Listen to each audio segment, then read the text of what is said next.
Hello, guys. So, this is from The New Yorker, and it is an interview with Helen Landemore. And in it, she says, instead, they talked about his job. He announced his yearly earnings, which flabbergasted Landemore. He was doing really well. She loved the way that American society seemed to be full of egalitarian surprises of this kind, not deferential to old status makers as French society is. It really struck me that you can be a Harvard student on a level playing field with a taxi driver, in the same way you can be a millionaire on a level field with a nurse. Of course, it is not true. The money distortions in this country are very problematic, politically and economically. But on a social level, people behave as if they think it doesn't matter, and that is quite remarkable. It puzzled her that this openness wasn't better reflected in American institutions. So I found that to be very interesting because I do agree. A lot of people make more money than me, like when I was in school, but it wasn't like, oh, I can bring that up in conversation and act like, oh, yeah, we are overtly divided because of this.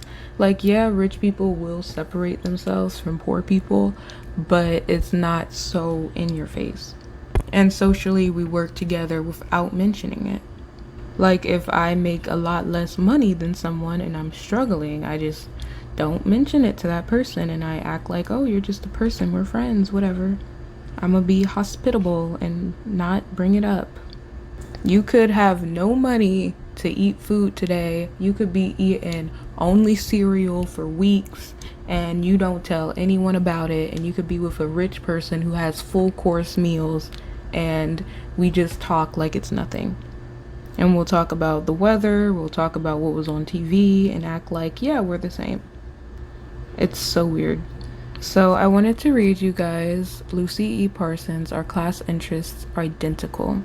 Oh, what I read was The New Yorker, and it was Politics Without Politicians, an interview with political scientist Helen Landemore, which was made February 19th, and what was by Lucy Parsons is made September 3rd, 1905. Our class interests identical. And let's go. If there is a country on the face of the earth where the working classes need to be educated and understand their class interests, that country is America.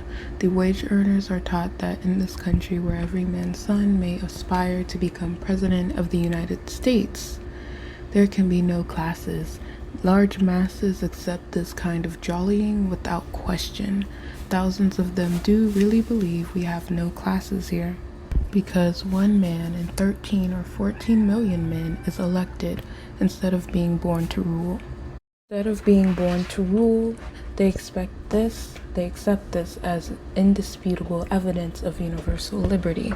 Another hard fact that is difficult to drive home to the American mind is that he belongs to an entirely different class from that which the employing class belongs, because he sees some of the wage class occasionally escape from the wage to the middle class. He thinks that maybe he can do so too. Thus, he bribes himself to keep quiet, while wrong and oppression are seen on every hand.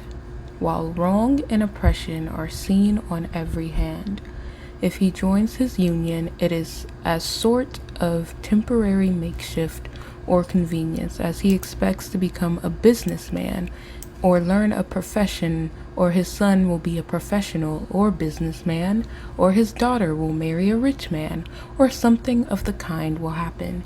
So he goes on from year to year bribing himself. Meanwhile, his condition and that of his class become more and more hopeless. Then, too, the teaching of the trades unions are based upon the wrong premises. And so, as far they teach the identity of interests between capital and labor. If the interests of capital and labor are identical, why do they not belong to the same organization? We need to view from the right standpoint the class struggle. Hence, when an organization is founded for the express purpose of teaching the working class correct and fundamental principles underlying the wage system and their own relation to the employing class, and when we understand these lessons are to be taught in the meetings of the unions, then indeed may we hail such an organization as a real blessing. The Industrial Workers of the World was launched in Chicago July 8, 1905, with the avowed purpose of demonstrating that the working class and the employing class have nothing in common.